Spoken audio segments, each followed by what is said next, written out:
देखिए, आज हम लोग एमटी अग्रवाल हॉस्पिटल मुलुंड में खड़े हैं। 470 करोड़ खर्चा किया है इस अस्पताल पे, ऐसा बताया जा रहा है। और भारतीय जनता पार्टी की सरकार केंद्र में है, राज्य में है और बीएमसी में भी है। और 9 महीना हो गया सीएम को इस हॉस्पिटल का उद्घाटन करते हुए। आपके सामने देखिए डिजास्टर वार्ड है और इस पे इतना बड़ा ताला है। इसका मतलब क्या है कि यहाँ पे आईसीयू शुरू नहीं किया है। और ये जो सरकार है भारतीय जनता पार्टी का नालायक सरकार है। स्टैंडिंग कमेटी चेयरमैन मुलुंड में रहता है, 6 का 6 नगर सेवक भारतीय जनता पार्टी का है, एमएलए भारतीय जनता पार्टी का है। ये सब होने के बावजूद अगर आप यहाँ पे 5 से 6 डॉक्टर नहीं दे सकते तो आपको अपने पदों से राजीनामा देना चाहिए। मैंने यहाँ के डीन को 15 दिन का समय दिया है। 15 दिन के अंदर अगर आपने डॉक्टर्स अपॉइंट नहीं किया तो आज मैंने उनको एक चेन और बड़ा ताला दिया है। अगर 15 दिन में शुरू नहीं किया तो हमारे कार्यकर्ता आएंगे। ये एनसीपी के डिस्ट्रिक्ट प्रेसिडेंट भी यहाँ पे है, अमित पाटिल जी, इनके कार्यकर्ता आएगा और इस हॉस्पिटल को हम ताला लगाने का काम करेंगे।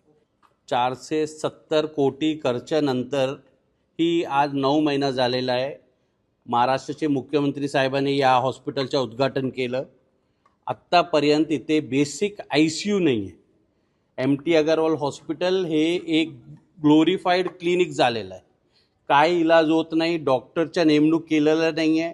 म्हणून आज आम्ही काँग्रेसतर्फे इथे एक निवेदन द्यायला आलो आणि इथे जे डीन आहे यांना आम्ही एक कुलूप आणि चेन दिलेला आहे आणि त्याला 15 दिवसाचे अल्टिमेटम दिलं आहे की 15 दिवसात तुम्ही डॉक्टरचे नेमणूक करा, अन्यथा आम्ही मोठे आंदोलन पण करू आणि जे कुलूप दिलेलं आहे हे मेन गेटला लावू।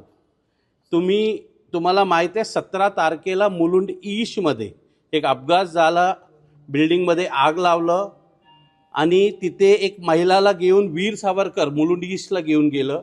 तिथे पण काय फॅसिलिटी नव्हतं म्हणून त्याला ऐरोलीमध्ये हॉस्पिटलमध्ये शिफ्ट करायला लागले। मुलुंड असेल, भांडूप असेल, विक्रोलीचे जे गरीब लोक आहे यांच्यासाठी एक मोठा हॉस्पिटल इथे बांधलेला आहे, पण आयसीयू नसल्यामुळे काही इथे इलाज होत नाही आणि लोकांना साइन हॉस्पिटलकडे जायला लागतात।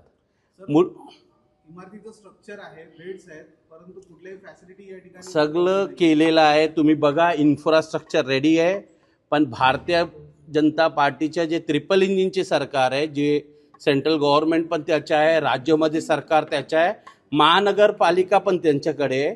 नालायक सरकार आहे, काही लक्ष देत नाही। त्याला एक माहीत आहे इलेक्शन कसा जिंकायचा। इलेक्शन जिंकलं म्हणून लोकांच्या समस्याचे निवारण झालं नाही।